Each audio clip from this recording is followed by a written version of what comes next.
Is morality objective? No. No, it can't be. Because if it were objective, that would be assuming that everybody had your exact same morality. So what we have in lieu of so-called objective morality is borders. Borders exist because cultures create borders. What is a culture? Culture. Okay, it starts with a cult. What's a cult? A cult is just a bunch of people who believe in something strongly. That's all it is. It's the dictionary definition. You can go look it up.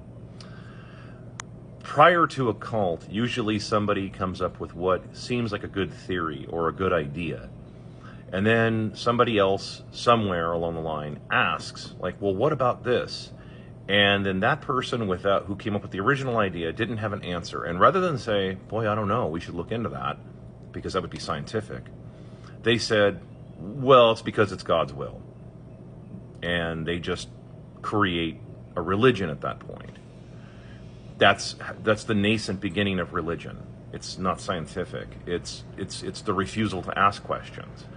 Once you get past the asking questions aspect, you move beyond a religion into the scientific, and the scientific will bring you, I mean, oddly enough, will bring you back to the idea of faith through science, but not the way you think.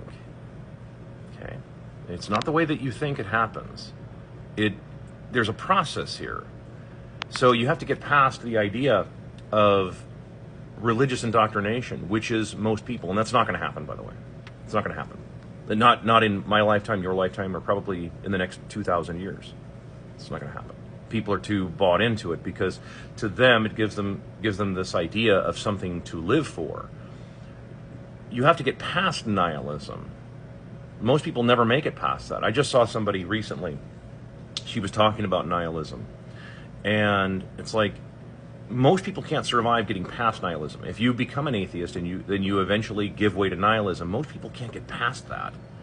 They either check out or they check out, right? But if you can make it past nihilism, then you actually get to a level of where you understand how do I say it this way? You get to a level of understanding in the universe that things are beyond your control, and that's okay. That's fine for them to be beyond your control. And it's okay to keep questioning them. And it doesn't mean that you don't necessarily believe in point of origin. It just means that you don't believe a lot of the stories that are told. Come on, does anybody believe that there's a guy in the clouds with a long white beard who looks like Billy Gibbons? Come on. That's probably not. In all likelihood, that theory is just as crazy as the Big Bang. Okay, both theories are just as nuts.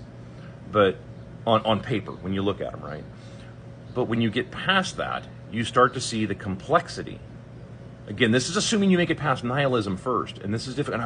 And trust me, I hate philosophy. Okay, so I mean, like, this isn't like, but I mean, I understand this stuff, but you have to get past the nihilism. But if you can make it past nihilism, which is usually your own internal reflecting, going, "Oh my God, it's all meaningless," like, it's not. It's not meaningless. But it's not meaningful either, okay? It's a process. It's part of everything. I mean, when you understand deep time, human lifespan it's instantaneous. It's a blip. It's a firefly. It's nothing. You got to get past that. That's tough. It's tough. Trust me, it is really, really tough to get past nihilism. It sucks the soul out of you, it seems like, right? But if you can get past it, then you start to understand people a lot better. You start to understand the limitations that people have because they're at different stages of the game. Now, we can call it IQ if you want. I mean, some people do. They try to quantify it into IQ. IQ is at best, in my opinion, a pseudoscience. At best. It goes beyond IQ. It's a way of thinking. It's a type of thinking. It's a way of viewing the world around you, the world in which you live, and people are going to be limited. And they're limited for a reason.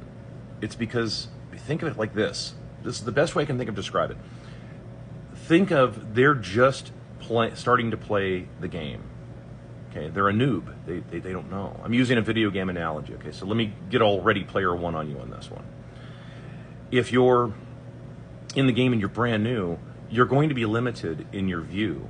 Now, the longer you've been here, and I don't mean your chronological age now, I'm not going to get too far into that discussion, but I'm talking about just the longer you're here and the more you're able to be in tune with sort of the feel, right?